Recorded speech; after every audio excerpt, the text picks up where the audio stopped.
بیوی خامد والا مسئلہ ہے، تو چھوڑنے کی تعلیم دی نا روزے نے.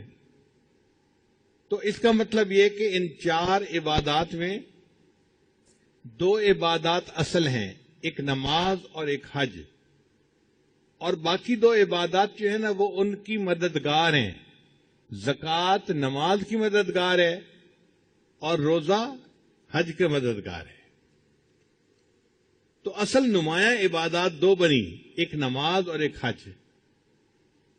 اگر آپ غور کریں تو ان دونوں نمازوں میں اجتماعیت کا سبق ہے. نماز میں بھی اجتماعیت کا سبق ہے.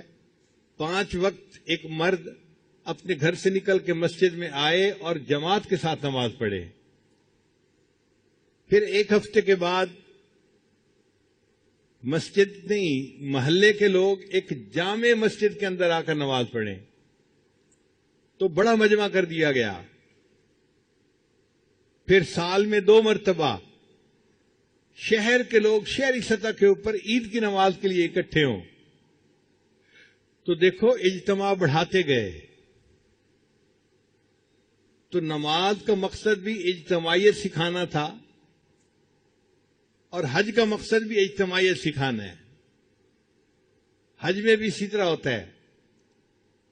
ساری دنیا سے اللہ کے چاہنے والے بندے اپنے گھروں کو چھوڑ کر، کاروبار کو چھوڑ کر، احرام باندھ کر نکل پڑتے ہیں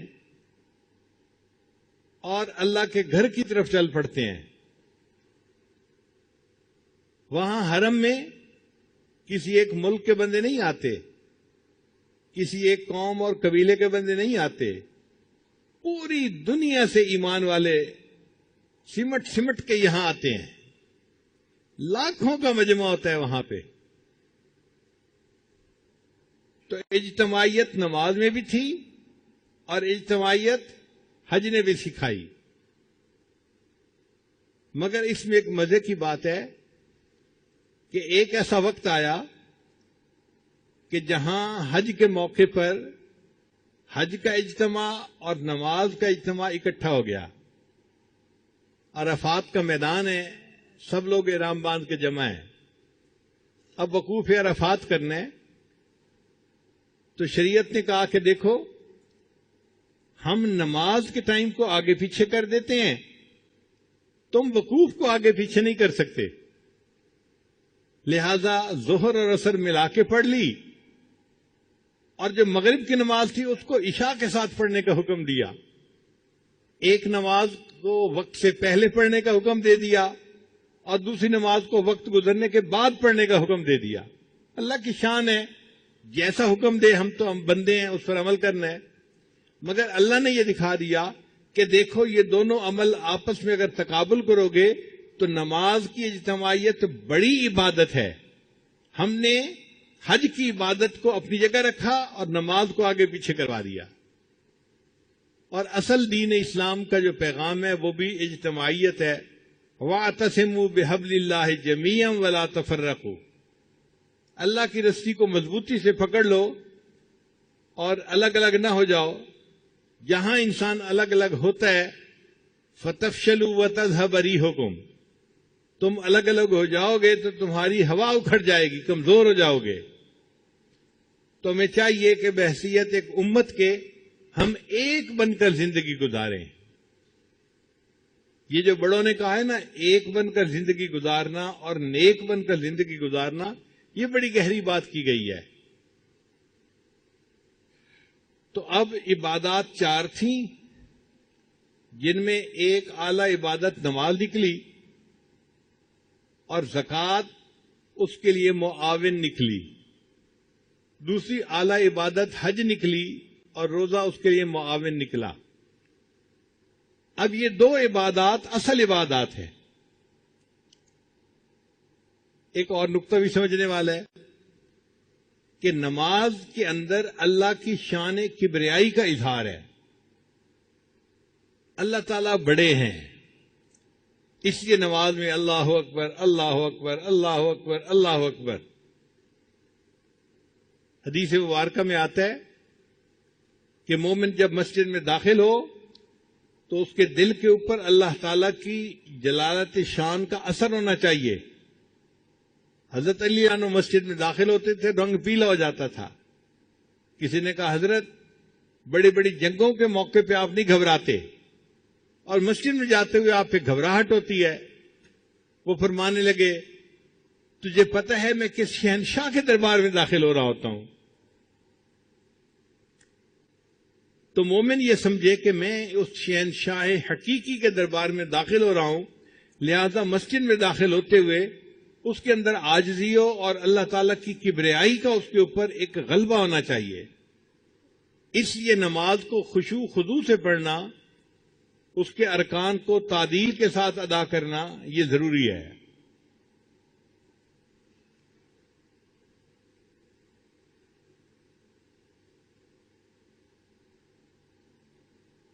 تو ایک ہے اللہ تعالیٰ کی شان کبریائی کا اظہار، وہ نماز میں ہوتا ہے.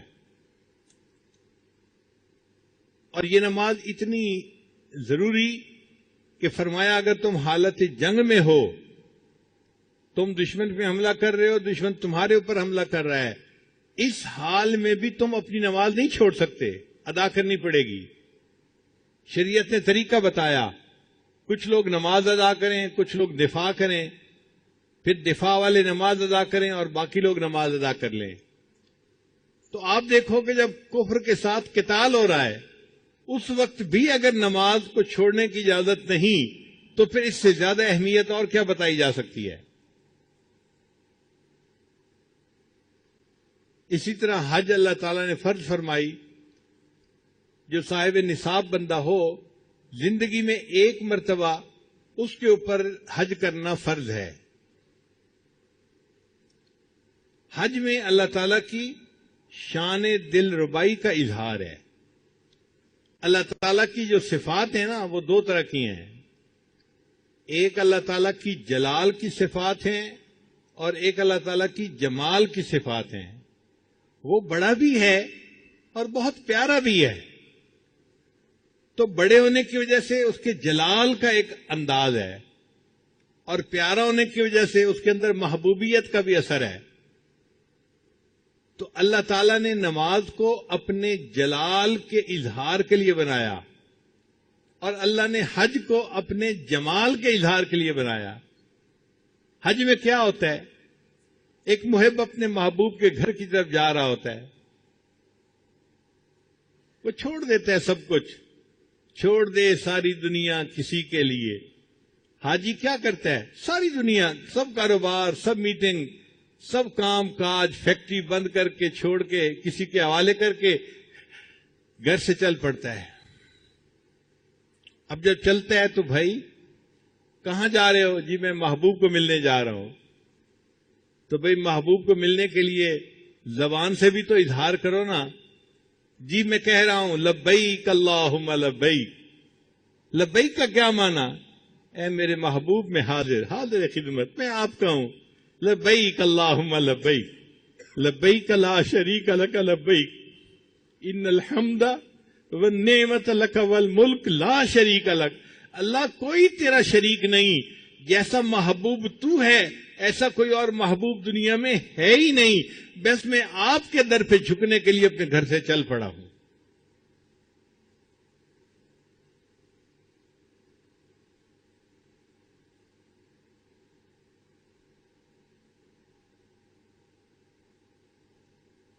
تو حج میں اللہ تعالیٰ کی شان دل ربائی کا اظہار ہے.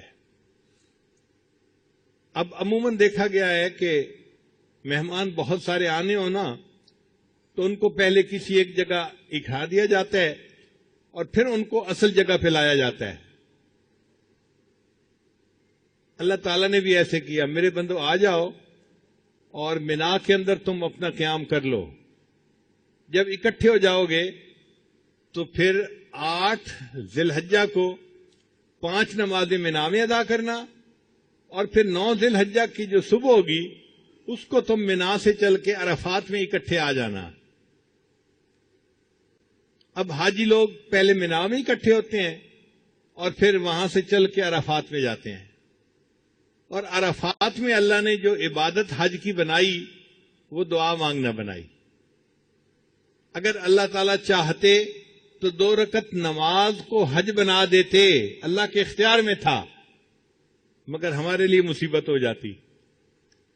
کچھ لوگ تو نماز ادا کر لیتے اور کچھ میرے جیسے ہوتے جو ابھی وضو ہی کرتے پھر رہے ہوتے، بڑھاپا ہے اور وقت لگتا ہے زیادہ واش روم میں، تو ان کا وضو ہی نہ ہوتا اور ان کی جماعت ہی رہ جاتی، تو اتنا سفر کر کے جاتے اور وہاں جا کے نماز پڑھ نہ سکتے، ان کی تو حد چلی جاتی۔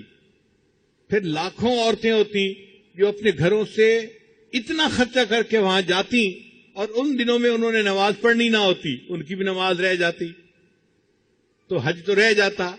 اللہ نے فرمایا نہیں کوئی 2 رکعت نہیں پڑھنے، بس تم نے ظہر سے لے کے مغرب تک کا جو درمیان کا وقت ہے نا، اس میں مجھ سے دعا مانگنی ہے، اور یہی جو وقوف عرفہ ہے یہ حج کا سب سے بڑا رکن اعظم ہے۔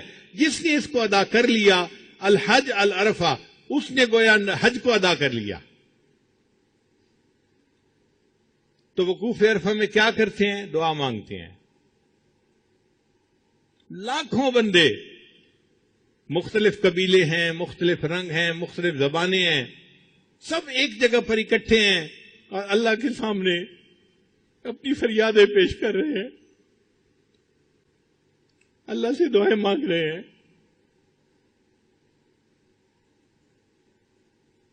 اللہ سے اپنی محبت کا اظہار کر رہے ہیں، اور جیسے محبوب کو اچھا لگتا ہے نا کہ میرا عاشق میرے ساتھ محبت کا اظہار کرے، اللہ کو بھی یہ بات اچھی لگتی ہے۔ چنانچہ یہ جو ذی الحجہ کے 10 راتیں تھیں، ان کو حدیث پاک میں افضل ایام الدنیا، یہ دنیا میں جتنے ایام ہیں ان میں سب سے زیادہ افضل یہ 10 راتیں ہوتی ہیں۔ اللہ نے ان 10 راتوں کی قرآن مجید میں قسم کھائی ہے، والفجر ولیال عشر، 10 راتوں کی قسم کھائی۔ یہی 10 راتیں تھیں جس میں اللہ کے عشاق ایک جگہ کے اوپر جمع ہو کر اللہ کے سامنے اپنی فریادیں پیش کرتے ہیں۔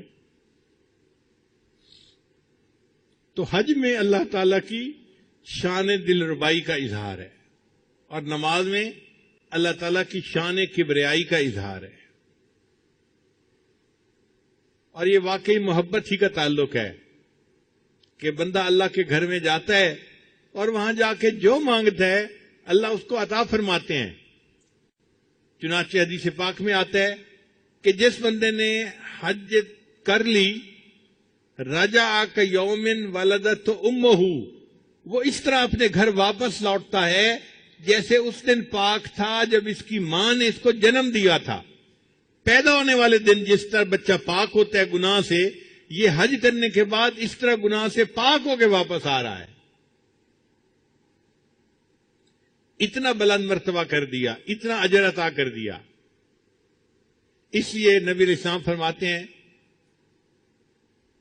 کہ میں نے عرفہ کے دن شیطان کو اتنا ذلیل ہوتے ہوئے دیکھا کہ اتنا ذلیل ہوتے ہوئے تو کہیں اور نہیں دیکھا۔ یا تو بدر والے دن شیطان کو ذلیل ہوتے دیکھا تھا، یا پھر عرفہ میں ذلیل ہوتے دیکھا۔ وہ اپنے سر میں مٹی ڈالتا ہے، چیختا ہے، چلاتا ہے، میری سالوں کی محنت ضائع ہو گئی، اور اللہ تعالیٰ آنے والوں کی ہر دعا کو قبول فرما لیتے ہیں۔ اللہ تعالیٰ نے حضرت آدم علیہ السلام کی توبہ کو بھی وہیں قبول کیا تھا۔ میدان عرفات میں ایک چھوٹی سی پہاڑی ہے، اس کو جبل رحمت کہتے ہیں۔ آدم علیہ السلام جب وہاں پہنچے تھے تو اللہ نے ان کی توبہ کو قبول فرما لیا، اور یہ بھی فرما دیا کہ میرے پیارے نبی علیہ السلام، آپ کی اولاد میں سے اگر کوئی بندہ گناہ کر بیٹھے گا اور اسی جگہ کا آ کر توبہ کرے گا، میں اس کی بھی توبہ کو قبول کر لوں گا۔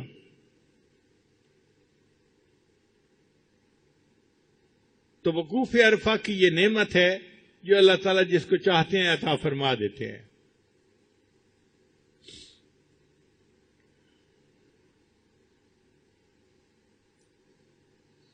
اسی حدیث پاک میں آتا ہے کہ جو بندہ وقوف عرفہ کرے اور پھر اس کے بعد یہ سمجھے کہ میری مغفرت نہیں ہوئی، اللہ تعالیٰ اس بندے سے ناراض ہوتے ہیں۔ اگر کوئی سخی کے دروازے پہ جا کے مانگے اور پھر یہ کہے جی کہ مجھے کچھ نہ ملا، تو سخی کو غصہ آتا ہے تم کون ہو یہ کہنے والے کہ میرے دروازے سے کوئی بندہ خالی جا سکتا ہے؟ اگر دنیا کا سخی اپنے دروازے سے کسی کو خالی نہیں جانے دیتا، اللہ تعالیٰ تو احکم الحاکمین ہے، وہ تو بادشاہوں کے بھی شہنشاہ ہیں، وہ بھی اپنے دربار میں سے کسی کو خالی نہیں جانے دیتے۔ بندہ دعائیں مانگتے ہیں، اللہ قبول فرما لیتے ہیں۔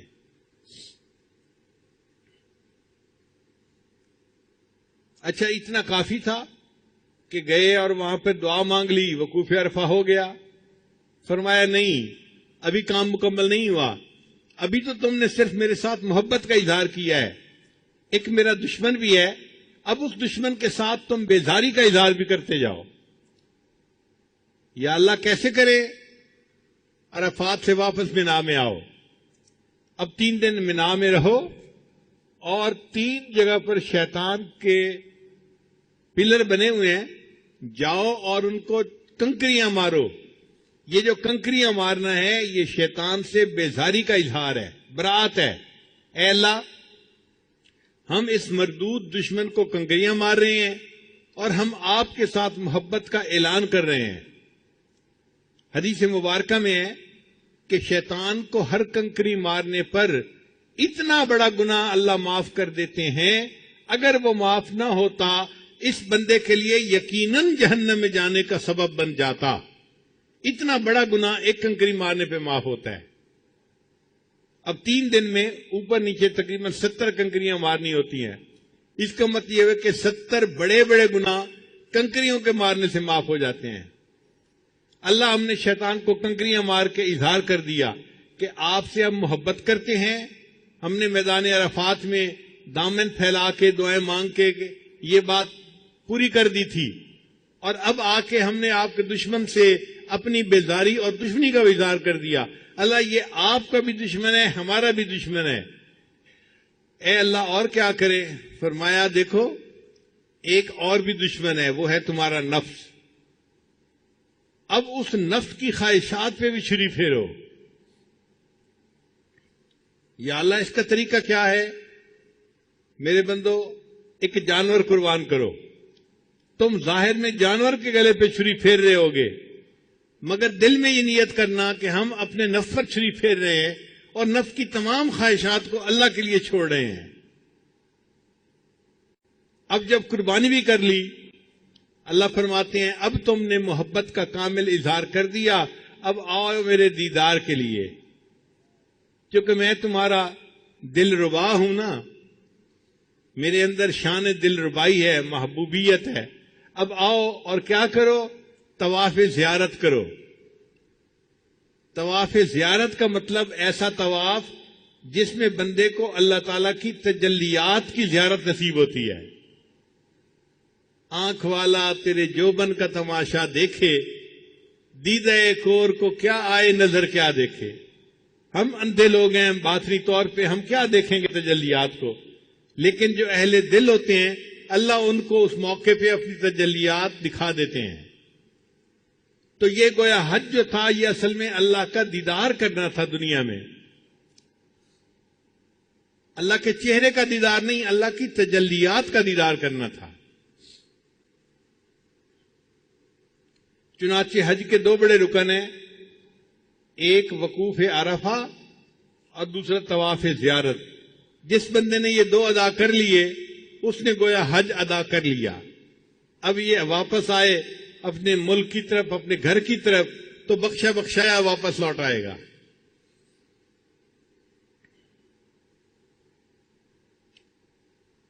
تو دین اسلام کے 5 پلر ہیں۔ کلمہ کا تعلق انسان کے دل و دماغ سے ہے، اللہ کی توحید، نبی اسلام کی رسالت اور شریعت کی حقانیت کی تصدیق کرنا، زبان سے کہنا اور دل سے گواہی دینا، یہ کلمہ ہے۔ باقی 4 پلر جو ہیں وہ عبادات ہیں۔ ان 4 میں سے اصل عبادات 2 ہیں۔ ایک عبادت ہے نماز، اور زکوٰۃ جو ہے وہ اس کے لیے معاون عبادت ہے، کیونکہ زکوٰۃ کا اصل مقصد ہے دل سے مال کی محبت کو کم کرنا، دنیا کی محبت کو کم کرنا، اور دنیا کی محبت کم ہونے سے پھر نماز کے اندر خیالات کم ہو جاتے ہیں. اس لیے زکوٰۃ معاون بنتی ہے نماز کی. اور دوسری بڑی عبادت حج تھی، اور حج کے لیے معاون عبادت بنی روزہ. روزے میں بھی ہم خواہشات چھوڑ دیتے ہیں، کھانا چھوڑو، پینا چھوڑو، بیوی سے ملنا جلنا چھوڑو، روزہ اس کو کہتے ہیں. اور حج میں بھی اللہ نے چھڑوایا، گھر چھوڑو، لباس چھوڑو، بچے چھوڑو، وطن چھوڑو، کام چھوڑو، سب چھوڑ دو، آؤ میرے گھر کی طرف. چنانچہ سب چل پڑتے ہیں. ایک جگہ میقات آتی ہے، فرمایا یہ جو تم نے پہنے ہوئے تھے کپڑے یہ بھی چھوڑ دو، زیب و زینت بھی چھوڑ دو. اور پابندیاں لگا دی، تم بال نہیں کاٹ سکتے، تم ناخن نہیں کاٹ سکتے، اس لیے کہ تم عاشق ہو. اور عاشق کو ظاہری زیب و زینت کا نہیں مسئلہ ہوتا، وہ تو اللہ کے عشق میں بے حال ہوتا ہے اور پکار رہا ہوتا ہے، میرے محبوب میرے محبوب میرے محبوب. اللہ ہم کیسے پکاریں؟ فرمایا تم پکارو لبیک اللہم لبیک لبیک لا شریک لک لبیک ان الحمد والنعمت لک والملک لا شریک لک. تو مومن لبیک کہتا کہتا اللہ کے گھر کی طرف جاتا ہے اور حج کر کے پھر گھر کو واپس آتا ہے. اب جب یہ حج کرنے کے لیے نکلا تھا تو شریعت نے حاجی کو حکم دیا کہ تم حج کرنے جا رہے ہو، رشتہ داروں کے گھر جاؤ، دوستوں کے گھر جاؤ اور ان سے اپنی غلطیوں کی معافی مانگو، سب کو منا کے جاؤ. جب حج کر کے واپس آ رہا ہے تو اللہ تعالیٰ نے رشتہ داروں کو کہا دیکھو بھائی یہ حج کر کے آ رہا ہے، اب اس کا درجہ اتنا بڑھ گیا کہ تم اپنے گھر سے نکل کے راستے میں استقبال کرو حاجی کا. تو لوگوں کو حاجی کا استقبال کرنے کا حکم ہے.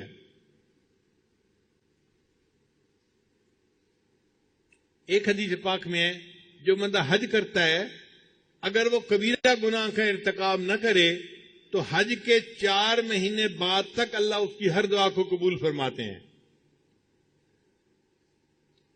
تو دیکھو اس محبوب کے گھر کا دیدار کیا تو کیا سوغات لے کے یہ واپس آیا. اس لیے نبی السلام کے پاس کوئی بندہ آتا تھا، اے اللہ کے وسلم مجھے رزق کی تنگی ہے. نبی السلام فرماتے تھے حج عمرہ زیادہ کرو. حج عمرہ زیادہ کرنے سے اللہ تعالیٰ رزق میں برکت ڈال دیتے ہیں. آج لوگ اپنی نظر سے سوچتے ہیں اور جی فلاں بندہ حج پہ کیوں چلا گیا، یہ پیسے کسی غریب کو دے دیتا. بھئی ہاں غریب کو دے دیتے، لیکن ہمیں بھی اپنی بیٹری چارج کرنے کی ضرورت ہوتی ہے. سال میں ایک ہی تو موقع ہوتا ہے اللہ کے گھر جانے کا، دعائیں مانگنے کا. ہم جاتے ہیں، دعائیں مانگتے ہیں تاکہ ہمارے ایمان کی بیٹری چارج ہو جائے اور اللہ اس سے رزق میں برکت دیتے ہیں اور وہ رزق ہم پھر غریبوں پہ استعمال کرتے ہیں. یہ نہیں کہ ہم نہیں کرتے، کرتے ہیں. تمہیں صرف یہی نظر آ رہا ہے. تمہیں اگر تفصیل کا پتہ چلے تو حیران ہو جاؤ کہ جو حج پہ خرچ کرتا ہے وہ اللہ کی رضا کے لیے غریبوں پر کتنا صدقہ کرتا ہے، اپنے رشتہ داروں پر کتنا صدقہ کرتا ہے. تو اس لیے اللہ سے یہ دعا مانگنی چاہیے کہ اللہ ہمیں ہر سال اپنے گھر کا دیدار عطا فرمائے. حضرت مولانا حسین بن بدری رحمۃ اللہ علیہ شیخ الاسلام ذی الحجہ کے مہینے میں بہت غمزدہ ہوتے تھے، حتیٰ کہ جب ذی الحجہ کے 10 دن آتے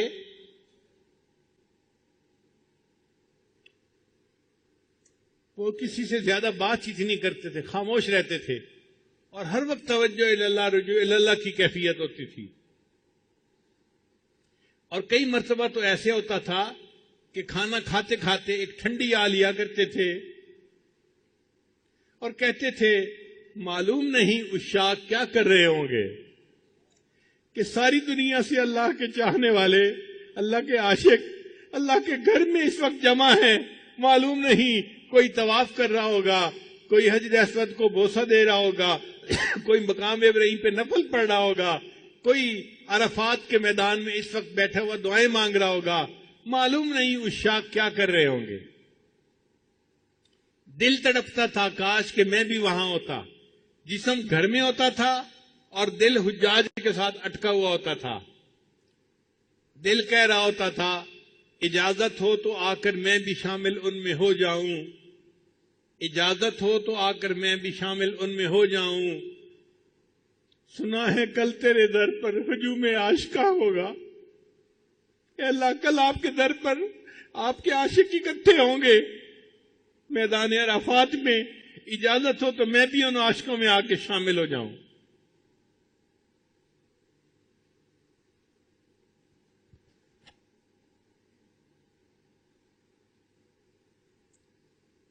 تو یہ ایک ایسی عبادت ہے کہ جس کی تمنا ہر مومن کے دل میں فطری طور پہ ہوتی ہے. امیر ہو یا غریب ہو، عالم ہو یا جاہل ہو، مرد ہو یا عورت ہو، ہر ایک کے دل میں تمنا ہوتی ہے.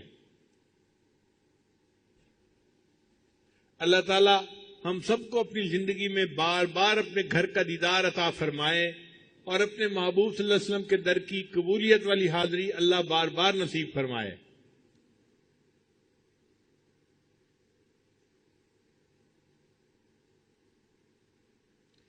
مگر حج پر جانے سے پہلے انسان اپنے گناہوں سے سچی توبہ کر کے اپنے دل کو ماں سوا سے خالی کر کے سفر کے لیے نکلے. یہ حسرت رہ گئی پہلے سے حج کرنا نہ سیکھا تھا، کفن بردوش جا پہنچے مگر مرنا نہ سیکھا تھا. یہ دیوانے اگر پہلے سے کچھ ہوشیار ہو جاتے، حرم میں بن کے محرم صاحب اسرار ہو جاتے، حرم میں احرام باندھ کے صاحب اسرار بن جاتے اگر یہ سب گناہوں سے توبہ کر لیتے. نبی اسلام جب حج پر تشریف لے گئے تو اللہ کے حبیب صلی اللہ علیہ وسلم نے فرمایا میں دیکھ رہا ہوں اس جگہ سے حضرت موسیٰ علیہ السلام تکبیر پڑھتے ہوئے حج کے لیے جا رہے ہیں. راستے میں جہاں جہاں سے جو انبیاء گزرے تھے اللہ نے اپنے محبوب صلی اللہ علیہ وسلم کو وہ جھلک دکھا دی، وہ منظر دکھا دیا. آج ویڈیو دیکھتے ہیں نا آپ کہ جی یہ ویڈیو ہے فلاں موقع کی، اللہ نے وہ ویڈیو سنبھال کے رکھی ہوئی تھی، اپنے محبوب کو دکھا دی کہ دیکھو یہ میرے چاہنے والے موسیٰ علیہ السلام یوں لبیک اللہم لبیک کہتے ہوئے میرے گھر کی طرف جا رہے ہیں، اور یہ دیکھو عیسیٰ علیہ السلام جا رہے ہیں، یہ دیکھو ابراہیم علیہ السلام جا رہے ہیں، یہ دیکھو آدم علیہ السلام جا رہے ہیں. تو نبی علیہ السلام نے فرمایا کہ میں نے مختلف انبیاء کو حج پہ جاتے ہوئے تلبیہ پڑھتے ہوئے اپنی آنکھوں سے دیکھا. اللہ نے آنکھوں سے کشفن دکھا دیا.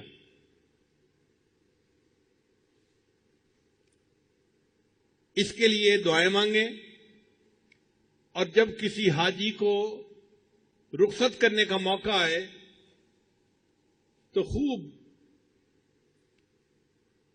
اس کو دیکھیں، آنسو بہائیں کہ یہ خوش نصیب ہے جو حج کے سفر کے لیے جا رہا ہے. میں حج تو نہیں کر پایا مگر جب یہ واپس آئے گا تو میں حاجی کو آ کر دیکھوں گا.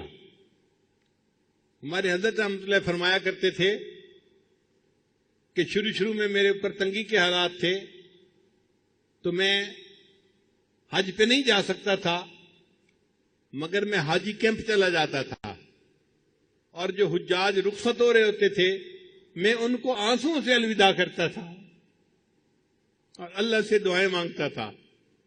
پھر اللہ نے ہمارے شیخ کے لیے بھی حرم کے راستے کھول دیے.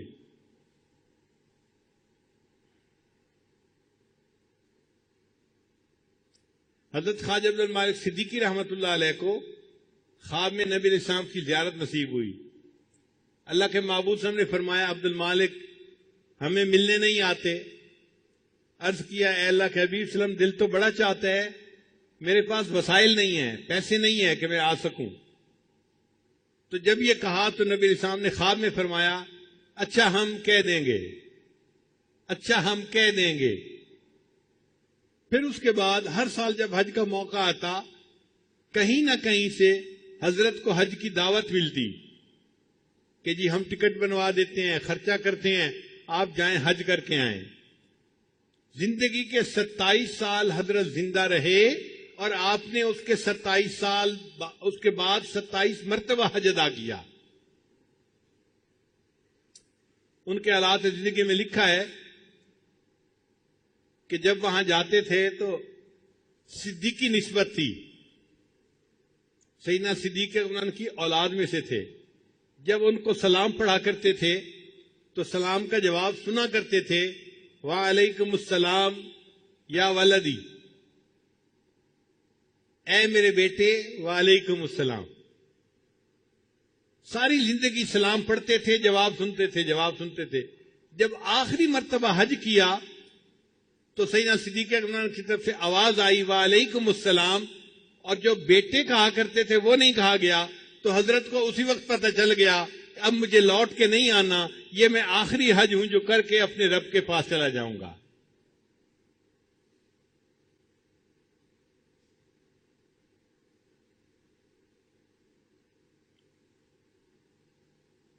حاجی جب لوٹ کے آئیں تو آپ ان کو جا کر ملیں، محبت کا اظہار کریں، ان سے حج کے حالات پوچھیں، حسرت سے ان کا چہرہ دیکھیں.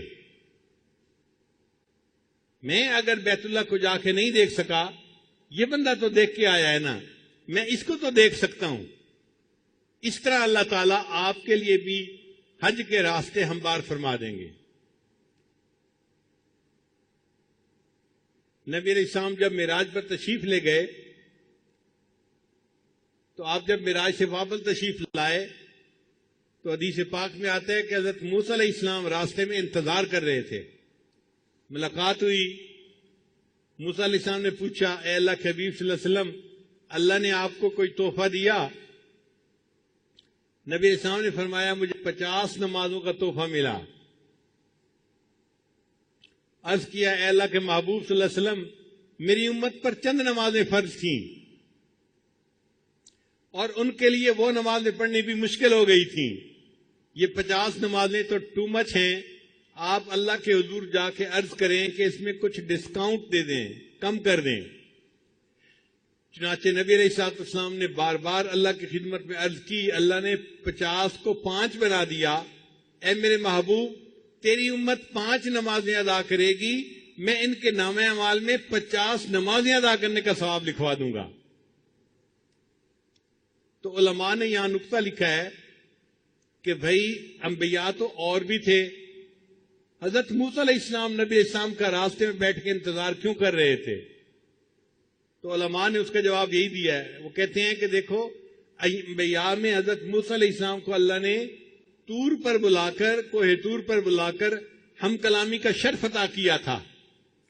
اب اس ہم کلامی کے بعد حضرت موسیٰ علیہ السلام کے دل میں تمنا پیدا ہوئی، اے اللہ میں آپ کو دیکھنا چاہتا ہوں. تو انہوں نے کہا، رب ارنی انظر الیک. اللہ نے فرمایا، نہیں تو دنیا میں نہیں دیکھ سکتا.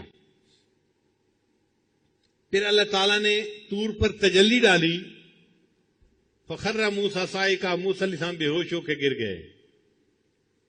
اب موسیٰ علیہ السلام کو پتا تھا کہ میں اللہ کا دیدار نہیں کر سکا، مگر انہوں نے کہا کہ اچھا، اللہ نے اپنے محبوب کو دیدار کے لیے بلایا ہے، تو میں اگر دیدار نہیں کر سکا تو میں محبوب کے راستے میں انتظار میں بیٹھتا ہوں، وہ اللہ کا دیدار کر کے آئیں گے، میں ان کے دیدار سے اپنی آنکھوں کو ٹھنڈا کر لوں گا. اس لیے حضرت موسیٰ علیہ السلام نبی علیہ السلام کے انتظار میں بیٹھے ہوئے تھے. تو اسی طرح اگر ہم حج پہ نہیں جا سکے تو جو حج کر کے لوٹیں گے ہم ان کا ہی چہرہ دیکھیں گے. یہ وہ خوش نصیب بندہ ہے جس کو اللہ نے اپنے گھر کے دیدار کے لیے بلایا اور حج کر کے یہ واپس آیا ہے.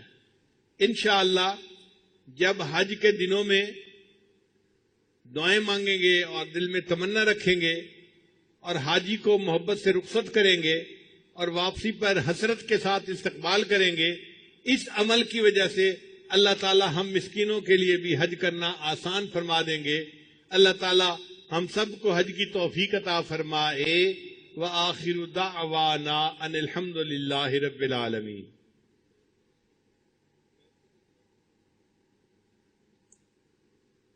نماز کے لیے لوگ کھڑے ہوئے ہیں. ابھی ٹائم ہے تو ہم نماز سے پہلے توبہ کے کلمات پڑھ لیتے ہیں. چونکہ کچھ حضرات فرما رہے ہیں ہم بہت دور سے آئے ہیں کلمات پڑھنے کے لیے، تو یہ عمل رہ نہ جائے. دل میں نیت کر لیجئے، ہم اپنے گناہوں سے سچی توبہ کر رہے ہیں. اور آئندہ نیکوکاری کی زندگی گزارنے کا ارادہ کرتے ہیں۔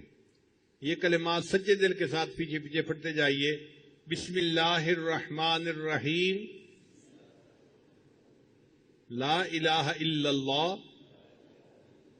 محمد الرسول اللہ، آمنت باللہ وملائکتہ وکتبہ ورسلہ والیوم الآخر والقدر خیرہ وشرہ من اللہ تعالی والبعث بعد الموت، آمنت باللہ کما ہوا باسمائہ وصفاتہ وقبلت جمیع احکامہ اقرار باللسان وتصدیق بالقلب، اشہد ان لا الہ الا اللہ واشہد ان محمدا عبدہ ورسولہ، استغفر اللہ ربی من کل ذنب واتوب الیہ برحمتک یا ارحم الراحمین۔ ان کلمات کو پڑھنے سے ہم تو بتائب ہو چکے ہیں، چند معمولات ہیں جن کو باقاعدگی سے کریں گے تو اللہ تعالیٰ دل کو منور کر دیں گے۔ ان میں سے ایک عمل ہے 100 مرتبہ استغفار صبح و شام پڑھنا، دوسرا ہے 100 مرتبہ درود شریف پڑھنا، تیسرا ہے قرآن مجید کی تلاوت روزانہ کرنا، ایک پارہ ہو تو بہت اچھا، مشکل ہو تو آدھا پارہ، چوتھا ہے چلتے پھرتے ہر وقت دل میں اللہ کو یاد کرنا، اور پانچواں ہے روزانہ مراقبہ کرنا، 20 منٹ آدھا گھنٹہ اللہ سے لو لگا کے بیٹھ جائیں، اللہ کی رحمت آ رہی ہے، دل میں سما رہی ہے، دل کی ظلمت اور سیاہی دور ہو رہی ہے، اور دل کہہ رہا ہے اللہ اللہ اللہ۔ اس مراقبہ کے کرنے سے دل میں اللہ کی محبت بڑھتی ہے اور انسان کے لیے عبادات کرنا آسان ہو جاتا ہے۔